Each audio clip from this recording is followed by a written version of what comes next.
16장 21절에서 27절까지 한 절씩 교독합니다.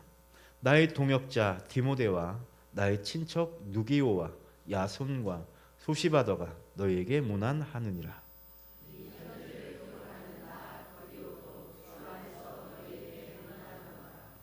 나와 온 교회를 돌보아주는 가이오도 너희에게 문안하고 이 성의 재무관 에라스도와 형제 구아도도 너희에게 문안하느니라.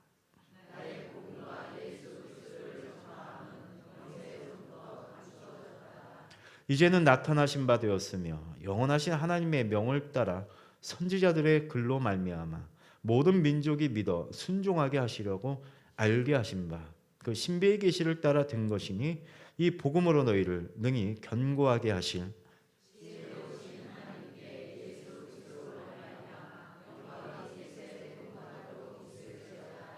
아멘. 이 시간 임마누엘 성가대 하나님 앞에 찬양으로 영광 돌리시겠습니다.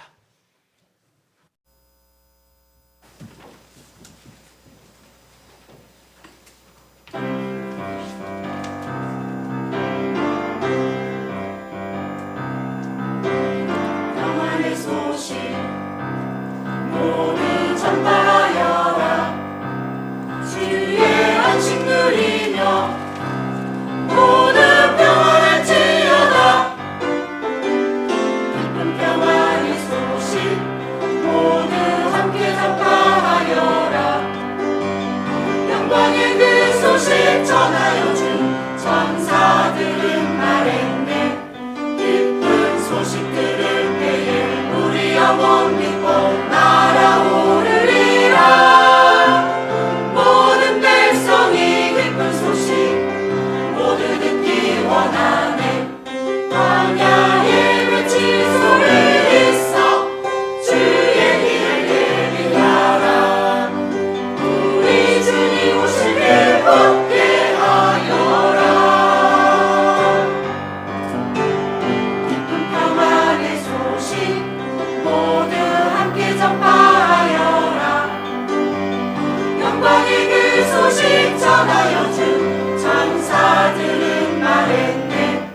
기쁜 소식 들을 때에 우리 영혼 믿고 날아오르리라.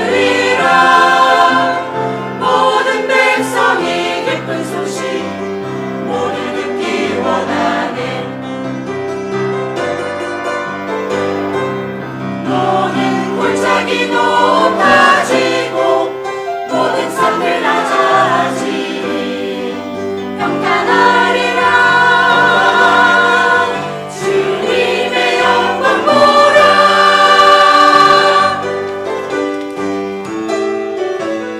기쁜 평안의 소식 모두 함께 전파하여라.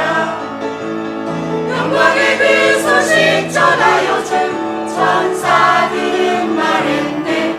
기쁜 소식 들을 때에 우리 영혼 믿고 날아오르리라. 모든 백성이 기쁜 소식 모두 듣기 원하네. 모든 백성이 기쁜 소식 모두 듣기 원하네. 모두 듣기 원하네. 모두 듣기 원하네. 감사합니다. 잠깐 기도하겠습니다. 하나님 아버지, 오늘도 주님의 말씀으로 우리를 새롭게 하여 주시길 원합니다.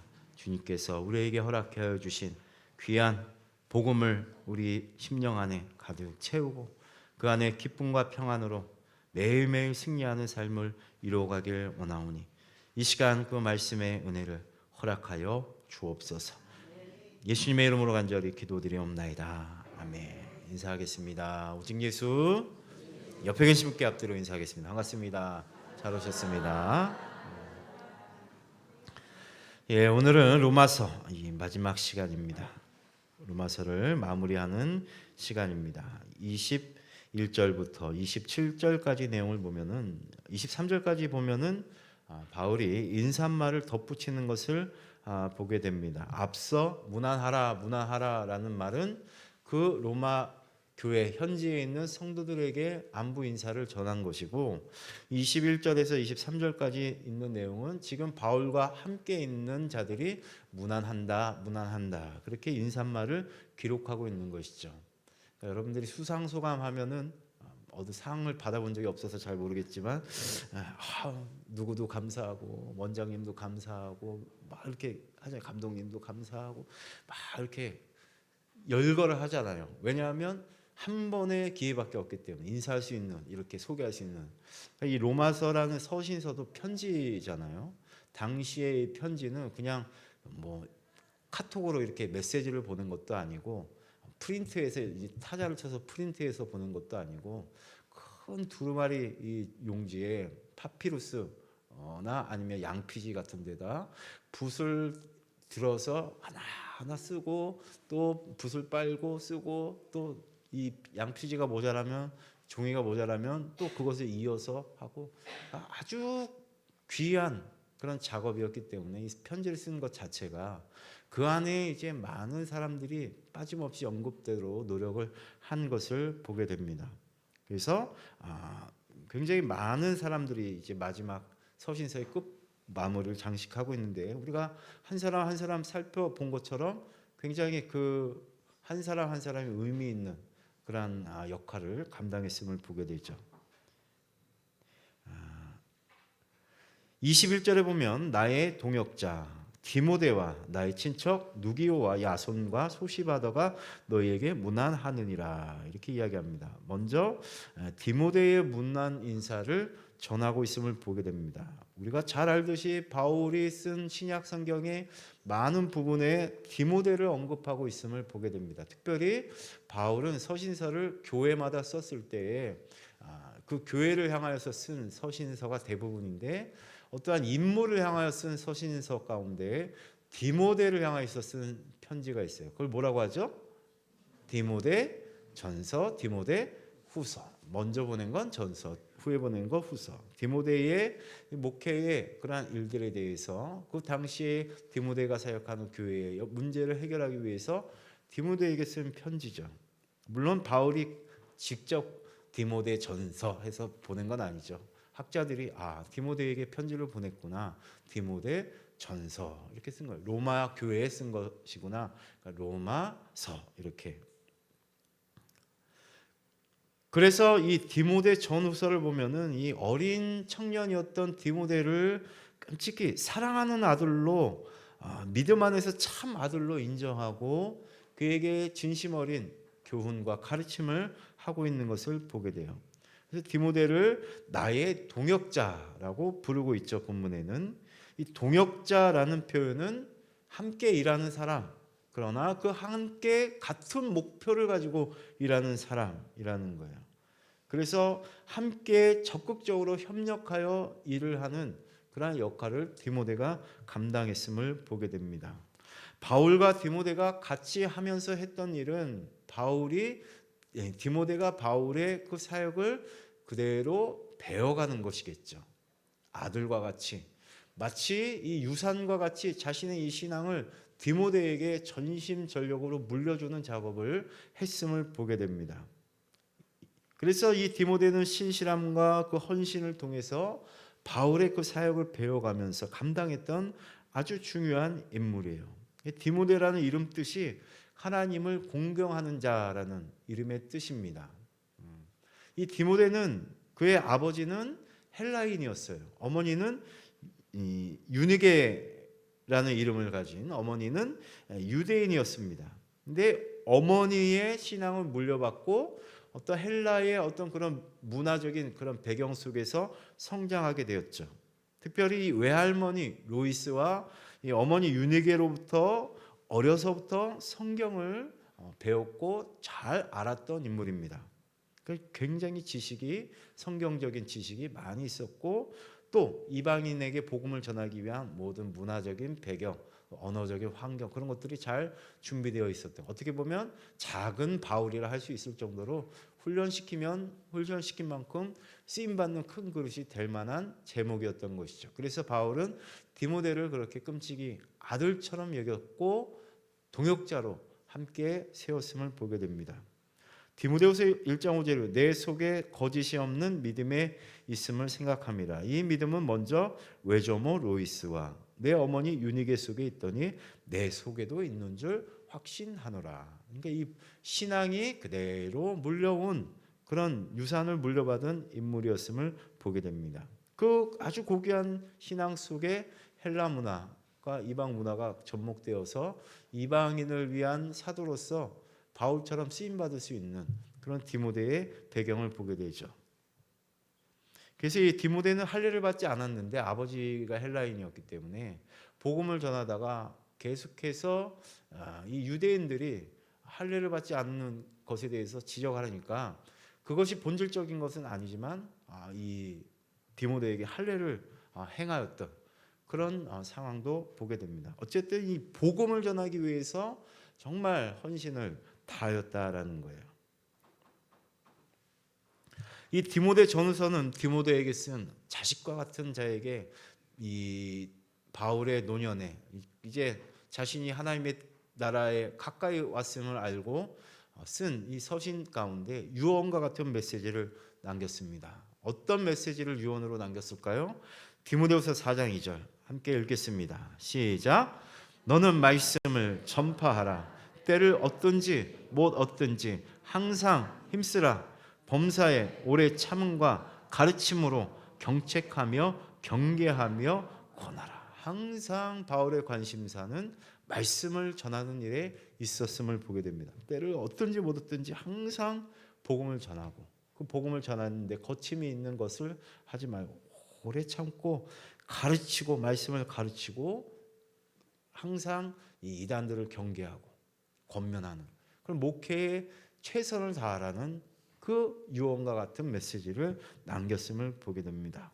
이런 젊은 이들이 우리가 속해 있는 이 교회 안에도 많은 사역자로 세워질 수 있도록 그러한 결실을 맺어갈 수 있도록 우리가 관심을 가져야 합니다.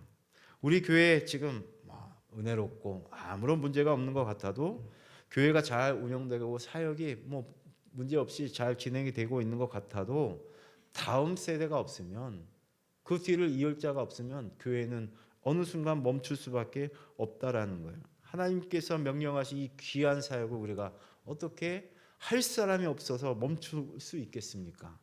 젊은 세대들이 일어나고 그 사역자들이 세워질 수 있도록 저와 여러분들이 큰 관심을 가질 수 있으시길 주의 이름으로 축원을 드리겠습니다. 굉장히 중요한 문제예요. 10년, 20년이 지난 그 이유를 한번 생각해 보시길 바라겠습니다. 금방 그 시간이 지날 텐데 그 안에 우리 안에 젊은이들이 얼마만큼 세워질 수 있을까? 계속해서 우리는 전도해야 되고 그러한 자들을 젊은이들을 훈련시켜야 되고 신앙의 유산을 물려줄 수 있는 그런 최선의 모습이 저와 여러분들에게 있어야 할 것입니다. 내 이기적인 신앙, 나만을 위한 신앙을 벗고 이젠 나보다 어린 그런 젊은 세대들을 배려하여서 생각하여서 하는 그런 신앙의 모습들을 여러분들이 너그럽게 가질 수 있어야 하는 거예요. 사실 우리가 이제 제가 찬양 인도를 하면서 조금 빠른 찬양도 할 거고 어려운 찬양도 할 거고 젊은 세대들이 좋아하는 그러한 찬양도 좀 해보려고 해요. 왜냐하면 우리 그러니까 너무 이전의 찬양도 물론 좋지만 요즘 이 젊은 세대들에 맞는 그런 문화적인 배경이나 그런 것들로 만들어진 찬양들이 많이 있거든요. 우리 교회는 그나마 많이 하는 편입니다. 그런 것들을 통해서 함께 여러분들이 가사를 따라 부르면서 나 몰라 난 저거 하면서 예배를 등질 것이 아니라 우리 교회는 젊은 교회야. 젊은 세대들을 위해서 이런 찬양도 해. 그것이 다른 교회에 모범이 되고 자랑이 될 수 있도록 여러분 젊은 분들도 여러분들이 다 젊어서 제가 젊은 분들이라고 말이 헛나온 게 아니죠. 여러분이 젊으시기 때문에 좀 나이가 있으신 분들도 따라오기 어렵다 할지라도 젊은 세대를 위해서 예배의 시간에 함께 은혜를 나누고자 한다. 그런 생각을 가지고 예배에 참여해 주면 좋을 것 같습니다. 저희 어머니도 70 중반 넘어갔는데 찬양 젊은 세대들 이게 온라인 이게 유튜브나 그런 데 보면은 정말 요즘 세대들이 청년들이 모여서 찬양하는 그 모습을 보면서 참 예쁘다, 보기 좋다, 부럽다 그렇게 말씀을 해요. 근데 오늘날의 이 젊은 세대들이 다 어디가 있어요? 그런 데에 가 있습니다. 그런데 그러니까 이 파라처치라 해서 교회 안에서는 다 어른 중심으로 예배드리고 곡도 다 이렇게 어려운 걸로 이제 옛날 곡으로만 하고 좀 자유로운 어떤 그런 분위기가 없다 보니까 좀 이렇게 형식이 너무 굳게 갖춰져 있다 보니까 젊은 세대들이 이제 그 예배에 참여하는데 굉장히 이제 어려움을 겪는 거죠. 그래서 가는 거예요. 다른 교회에서 어느 단체에서 이러한 찬양 집회를 한다 하면 다 가 있어요. 그럼 우리 교회에만 젊은이들이 없지 다 그런 데 가 있더라고요. 그러니까 그런 청년들의 젊은 세대들의 갈급함을 채워줄 수 있는 영적인 공급이 찬양이나 말씀이나 그런 것을 통해서도 이어져야 된다는 것이죠.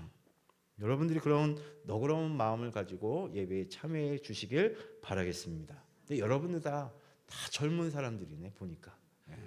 여러분들을 위한 예배.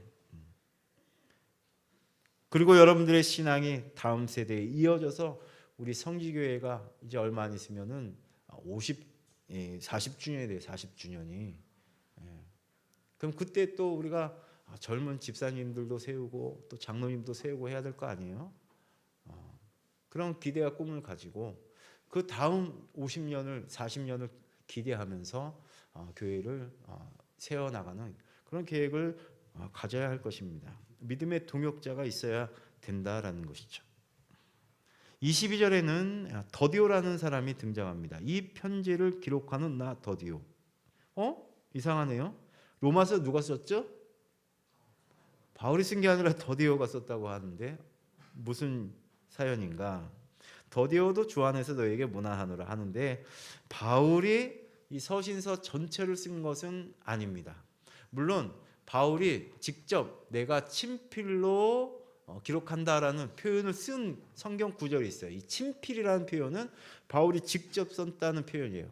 그 외에 다른 부분은 바울이 노년에 눈이 침침해졌을 수도 있고 또 건강상의 문제로 직접 이 편지를 쓰는 일을 감당하지 못했을 경우가 이 가능성이 있기 때문에 이 더디오라는 인물이 이 서기관으로서 대피를 해준 거죠. 불러주면 거기에 대해서 그대로 기록하는데 마지막에 이 더디오도 바울의 인사말을 다 하다가 나도 빠지면 안 되겠네 해서 바울한테 허락을 받았겠죠. 저도 인사말 한마디 남기겠습니다 하면서 이 편지를 기록하는 나 더디오도 주 안에서 너희에게 무안하느니라 이렇게 이야기를 해요. 주 안에서라는 표현이 여기서는 좀 의미 있게 우리가 살펴봐야 할 것 같습니다. 편지를 대필하는 사람은 불러주는 대로 쓰기 때문에 그냥 별 생각 없이 기계처럼 쓰면 될 것 아니냐 생각할 수 있지만 바울이 더디오라는 인물도 주 안에서 함께 교제하는 상황 속에서 이 일을 맡겼음을 보게 됩니다. 아무리 영어를 잘해도 설교자가 이제 한국말로 설교할 때 영어로 번역하는 사람이 아무것도 성경 지식이 없고 신앙이 없는 사람이면 전달하는 방법이 어떻게 되겠어요? 굉장히 딱딱해지겠죠. 그래서 외국인 목사님들이 이번에 제가 이 세미나를 다녀오지 않았습니까? 교회 섬기는 한국 교회 섬김의 날 세미나를 다녔는데 이 외국 이 목사님들이 설교를 많이 했어요. 근데 그것을 번역을 하는 통역을 하는 분도 다 목사님이시더라고요. 그래서 이 사랑의 교회는 그러니까 영어가 안 되면은 거기에 전도사로도 못 있을 것 같아요. 그 정도로 이제 굉장히 갖추어진 교회고 규모도 있고 하니까 외국인 이 목사님들의 설교를 그 해석을 이 통역을 하는 분들을 통해서 더 가까이 은혜를 받는 그런 것을 경험했습니다. 그러니까 바울이 쓴 것을 그 감정을 그대로 실어서 기록을 한 인물이 더디오였다라는 것이죠. 바울과 같은 생각, 목표를 가지고 동역자로서 쓰임받은 인물이라는 사실을 알 수 있습니다. 23절에도 바울의 동역자로 쓰임 받은 인물이 있는데요. 한번 다시 읽겠습니다. 시작.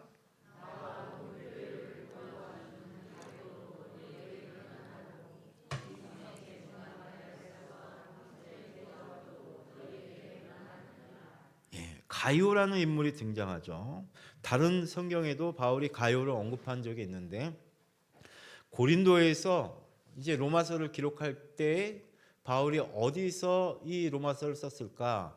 가이오의 집에서 썼을 것이다. 학자들은 그렇게 추측을 합니다. 왜냐하면 그 고린도에서 가이오가 자신의 집을 교회로 성도들이 모이는 장소로 쓰일 수 있도록 허락을 했기 때문이죠. 그렇게 든든한 예배의 후원자가 되었습니다. 그렇게 공간을 제공하는 사람도 있어야 예배로 모일 수 있었던 것이 초대교회의 상황이었어요. 그런 넓은 자신의 집을 바울이 거주할 수 있는 곳으로 또한 그곳에 모여 예배할 수 있는 장소로 주로 이 다락방 같은 데서 모였는데 기꺼이 자신의 집을 내어주었다라는 것이죠. 또 이 성의 재무관 에라스도가 나옵니다. 이 사회적으로 재무관이라는 이 직업은 공직자입니다. 공무원이에요. 그리고 높은 지위에 있는 자입니다. 나라의 어떤 재정을 맡아 주관하는 사람이었던 것이죠. 고린도 유적지에 그 지역에 바울이 있었던 그 당시에 발견된 에라스도라는 이름이 새겨진 라틴어 비석이 발견됐다고 합니다. 그 당시에 쓰던 이 언어로 비석이 만들어졌다. 그 이름이 에라스도다. 고린도에서 발견됐다. 굉장히 그 인물일 가능성이 높다라는 것이죠. 그 비석에 에라스도는 재무관으로 봉사한 후 이 길을 자신의 비용으로 포장하였다. 이렇게 기록하고 있다고 합니다. 그 에라스도가 이 비문을 세웠는데 거기에 길을 포장한 에라스도 길을 만들어준 거예요. 저쪽 가면 박지성 도로도 있고, 그렇죠? 그런 자신의 이름을 가지고 길을 내는 경우가 있잖아요. 그런 일을 했습니다. 그러니까 이 포장 도로를 만드는 일에 그것도 나라 돈으로 한 것이 아니라 자신의 돈으로 했다라는 것이죠. 이렇게 자신의 직업을 세속적인 직업이잖아요. 그러나 그것을 사용해서 남을 섬기는 그러한 일에 최선을 다하였음을 보게 됩니다. 많은 돈을 벌었다면 그것을 내 배만 부리고 나를 위하여 다 쓰는 것이 아니라 헌신의 자리에서 그것을 섬겨서 길도 만들고 마을도 다 정돈해주고 그런 일들을 했다라는 것이죠. 우리 교회 안에서도 그러한 자기의 직업을 유용하게 활용하여서 하나님을 섬기는 일에 쓰면 정말 이 금상첨화가 아닐까. 돈도 벌고 교회도 섬기고 기쁨으로 봉사도 하고 헌신도 하고 그 직업이 섬기는 일과 연결이 되면 좋겠다. 여러분들의 의지에 달렸어요. 그거는 내가 가진 이 직업을 어떻게 교회 안에서 또 이 지역 안에서 기꺼이 하나님의 말씀대로 봉사하고 헌신하고 섬길 수 있을까? 작년에 거제도에서 노예를 할 때 노회장 목사님이 거제도에서 이제 목회를 하셨기 때문에 거기를 갔잖아요. 근데 거기에 이제 새롭게 케이블카가 생겼습니다. 근데 목사님들을 다 그곳에 초청해서 케이블카가 어떤 높이인지 어떤 풍경이 있는지 어떻게 세워졌는지 다 상세하게 설명해 주는데 그 다음에 그거를 공짜로 태워주시는 거예요. 공짜가 아니고 그곳의 집사님이 공무원이에요. 공무원인데 이 지역에 관여하신 분이에요. 그래서 설명도 해주고 이렇게 설명하고 그 비용을 케이블카 비용을 본인이 손수 다 대주셨어요. 40명이 넘는 목사님 사모님들을 다 섬겨주셨습니다.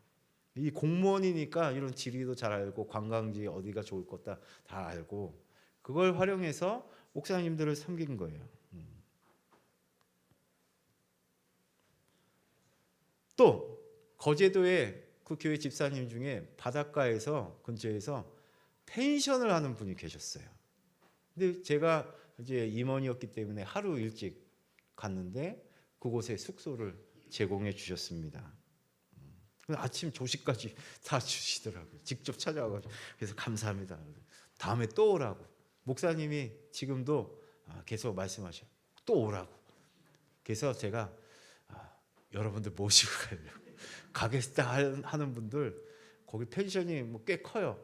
뭐 방이 뭐 몇십 개 있는 방이 있으니까 거기에 여러분들 뭐 저렴하게 해서 그런 계획을 갖고 있습니다. 좀 기대해 주시고.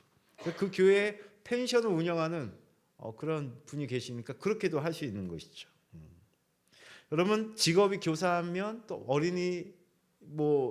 어린이집에서 또 교사하시는 분은 아이들을 맡아서 주일날 그렇게 할 수도 있고 섬길 수 있고 아무나 할 수 있는 게 아니잖아요.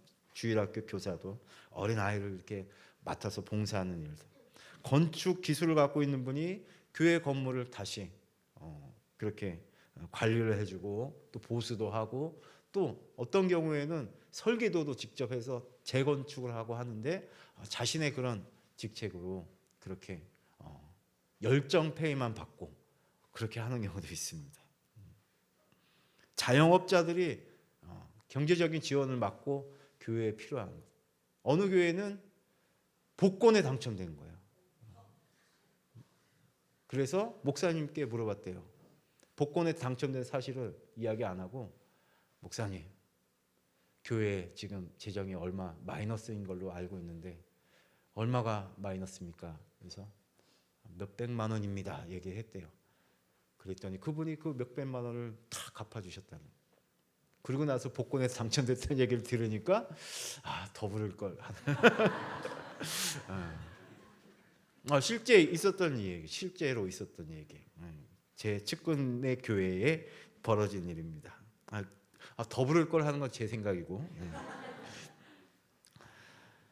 이렇게 여러분들이 하고 있는 그 특별히 직업 같은 거를 통해서 섬기는 그런 일들, 지금도 그렇게 하시는 분들이 보이지 않게 그렇게 섬기는 분들이 계셔요. 우리 교회 안에도 그런 분들이 계십니다. 여러분들이 할 수 있는 것이 그러니까 성경을 달란트라고 이야기를 하잖아요. 그런 것들을 가지고 여러분들 교회를 더 섬기면 우리 서로의 다양함이 이 교회 안에서 더 하나님의 영광으로 빛나게 될 줄 믿습니다. 여러분 한 사람 한 사람 갖고 있는 그 달란트가 사명인 거예요. 그리고 그 직업으로 교회를 섬길 수 있다면 또 그렇게 쓰임 받기를 구하는 그런 모습이 있다면 이 교회의 앞날은 더욱 기대할 수 있는 것이죠. 앞서 누누이 말씀드렸듯이 이 바울의 이방인을 향한 이 복음의 전파의 사역, 이것은 한 사람의 수고로 맺어진 열매가 아닙니다. 우리 성지교회가 이렇게 하나님의 은혜 가운데 자리 잡고 다 코로나 때 견디지 못하고 문도 닫고 어려운 경제 속에서 넘어지는 그런 교회들도 많고 목사님들이 참 어떤 분은 그런 생각을 가지신 속으로만 비밀로 갖고 있는 성도들 앞에 이야기하지 못하는 비밀. 그 비밀이 뭔지 아세요? 내가 그만둬야 되겠다. 왜냐하면 먹고 살기 힘드니까. 그런 힘든 과정 속에 있는 목회자들이 굉장히 많이 있더라는 것이죠. 그러나 우리 성지교회 이렇게까지 세워지고 이어질 수 있었던 그것은 여러분 한 사람 한 사람의 고귀한 헌신과 희생이 있었기 때문임을 잊지 마시길 바라겠습니다. 여러분 한 사람으로 인하여서 여러분 한 사람 한 사람의 이 자리를 여러분들이 채워줌으로 인하여서 우리 성지교회가 더욱 아름답게 지금 이 시간까지 하나님의 은혜로 주의 영광을 드러내는 그 일에 쓰임받을 수 있었고 이제 앞으로도 그러한 기대를 저버리지 않고 소망을 가지며 더 열심히 복음을 전하는 그 일에 저 여러분들이 감당할 수 있길 바라겠습니다. 한 사람이 세우는 일이 아닙니다. 목회자 한 사람이 어떻게 이 일을 할 수 있겠습니까? 성도 여러분들이 다 함께 합력하여 선을 이루었다라는 것이죠. 마지막으로 25절에서 27절까지 내용을 보면 복음 안에서 이 구원의 비밀을 계시하신 하나님을 찬양하는 형식으로 말씀을 마무리하고 있음을 보게 됩니다. 이 25절에서 27절까지 헬라어 원문을 보면 우리 성경도 마찬가지고요. 한 문장으로 되어 있어요. 굉장히 긴데 바울은 이 말씀을 끊을 수 없을 정도로 아주 하나로 꽁꽁 뭉쳐서 이 말씀의 이 복음의 정수를 여기에 담고 있음을 보게 됩니다. 아마 이 글을 끊임없이 이 글을 쓸 때에도 멈추지 않고 썼을 것 같아요. 한 문장으로 된 이 메시지. 여러분 한번 같이 읽겠습니다. 25절에서 27절 시작. 나의 복음과 예수 그리스도를 전파함은 영세전부터 감추어졌다가 이제는 나타내신 바 되었으며 영원하신 하나님의 영을 따라 선지자들의 글로 말미암아 모든 민족이 믿어 순종하게 하시려고 알게 하신 바 그 신비의 계시를 따라 된 것이니 이 복음으로 너희를 능히 하게 하실 지혜로우신 하나님께 예수 그리스도로 말미암아 영광이 세세 무궁하도록 있을지어다. 아멘. 하나님을 찬양하며 성도들을 축복하는 이 한 문장으로 된 메시지. 이 로마서 1장에 어떻게 시작을 하냐면 내가 너희를 간절히 보길 원하는 것은 어떤 신령한 은사를 나눠주려고 해. 어떤 비밀스러운 것이 있는데 그것을 알려줌으로 인해서 나의 믿음으로 말미암아 피차 아니함을 얻으려 함이라. 이렇게 이야기해요. 내가 갖고 있는 이 믿음을 너희들에게 신령한 것인데 어떤 건지 잘 들어봐야 돼 하면서 로마서를 시작한 거예요. 그리고 그것이 무엇이냐? 나의 믿음이 무엇으로 연결되어? 나의 복음으로 연결되어 가고 있음을 보게 됩니다. 나의 복음은 곧 무엇이냐? 예수 그리스도다. 이렇게 이야기를 해요. 그러니까 바울은 이 로마서를 통해서 무엇을 전한 것입니까? 예수 그리스도를 전한 것이에요. 복음의 핵심. 25절 다시 보면 나의 복음과 예수 그리스도를 전파함은 영세전부터 감추어져 있는 어떤 신령한 은사, 그것이 예수 그리스도라는 거예요. 나의 복음과 예수 그리스도라는 말은 나의 복음 곧 예수 그리스도라는 의미입니다. 이전에 신령한 비밀이었지만 이제 드러난 비밀이라는 거예요. 드러난 비밀.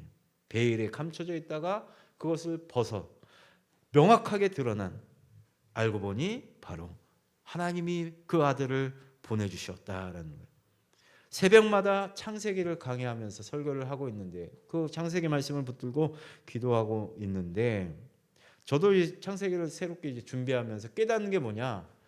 하나님께서 예수님을 보내기 위해서 이렇게 혈통을 이어주려고 애쓰고 있구나.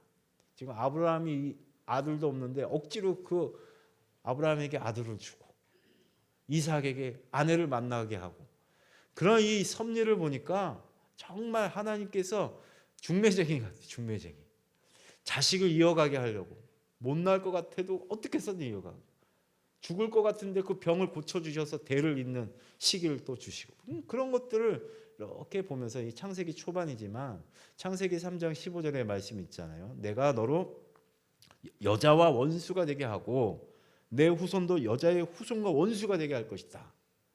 근데 여기서 우리는 이걸 보면서 여자의 후손과 원수가 된다. 여기서 이 뱀에게 이야기하는 것이거든요. 뱀의 이 심판을 이야기를 하면서 뱀이 여자의 후손과 원수가 될 것이다. 이 여자의 후손이 무엇인지 창세기를 보면 안 나와요. 근데 계속해서 그 여자의 후손이 누구인지 안 나와. 그런데 점점 아브라함을 통해서 이삭이 나오고 그 이후에 모든 과정이 여자의 후손을 이어가는 하나님의 놀라운 섭리의 역사를 보게 하더라는 거예요. 그것이 혈통으로 이어지게 하는데 정말 하나님이 기적을 베풀어 주시지 않으면 생각할 수 없는 그런 역사들이 이 창세기 안에 가득 차 있다라는 거죠. 그 역사서 안에, 선지서 안에, 그리고 신약에 예수 그리스도께서 응애하고 태어나니까 여자의 후손이 누구다? 예수님이었구나. 그래서 이 창세기 3장 15절을 원복음이라고 이야기를 하는 거예요. 원복음. 하나님의 약속이 처음 드러났고 이것이 예수님을 통하여 성취되었고 예전에 창세전에 감추어져 있던 비밀인데 이제 모든 사람들에게 드러나게 된 것이다. 그것이 나의 믿음이고 나의 복음이다. 바울은 그것을 이야기를 하고 있는 것이죠. 그러면서 하나님을 찬양하고 있는 것입니다. 다시 읽어볼게요. 이제는 나타나신 바 되었다. 영원하신 하나님의 명을 따라 선지자들의 글로 말미암아 모든 민족이 믿어 순종하게 하시려고 알게 하신 바. 무엇을 믿고 무엇에 순종하게 하려고요? 예수님 믿고 예수님 말씀 따르게 하려고 알게 하셨다는 그 신비의 계시를 따라 된 것이니 이 복음으로 너희를 경고하게 하실 지혜로우신 하나님께 누구로? 예수 그리스도로 말미암아 영광이 세세에 무궁하도록 있을지어다. 아멘. 예수 그리스도만이 바울의 복음이었고 이 비밀은 모든 민족에게 알려져야 할 것이었습니다. 바울은 그것을 자신의 인생의 사명으로 알고 죽을 때까지 그 일만 했습니다. 예수님만이 저와 여러분들을 이 땅에 삶 속에서 흔들리지 않게 견고하게 하실 소망이 영광이 되심을 우리의 복음이 되심을 믿으시길 바라겠습니다. 바울은 그가 만난 예수님만을 전하기 위해서 그 평생을 바쳤습니다. 복음을 전하는 자들을 박해하던 자에서 예수님을 만난 이후에 확실하게 이 베일에 감추어진 여자의 후손이 누구인지를 깨닫고 그분이 예수이심을 그리스도께서 예수이심을 전파하는 그러한 사명을 받고 쓰임받게 되었습니다. 이 복음은 우리에게만 감춰져 있는 것이 아닙니다. 나만 알고 있어야 할 것이 아닙니다. 모든 민족에게 땅끝까지 다음 세대까지 전파되어야 할 것임을 믿으시길 바라겠습니다. 우리 교회가 할 일은 오직 예수 그리스도만을 전하는 것입니다. 여러분들 가정에서 해야 할 일은 예수 그리스도를 그 가정에 충만케 하는 것입니다. 직장에 예수 그리스도를 전파하는 것입니다. 그리스도의 모습으로 살아가는 거예요. 여러분 사업장을 통해 복음을 전하는 것입니다. 주님 다시 오실 그날까지 땅끝까지 복음 전하는 모든 민족이 복음 전할 때 주님이 그제야 끝이 오리라 말씀하셨습니다. 그날이 오기까지 주님께 영광 돌리며 하나님 지금까지 이 나의 인생을 통해서 하나님께서 그 일을 이루어 주셨습니다. 다시 오실 그날에 하나님께 이 바울과 같이 찬양과 영광을 돌릴 수 있는 저 여러분 될 수 있으시길 주의 이름으로 축원을 드리겠습니다.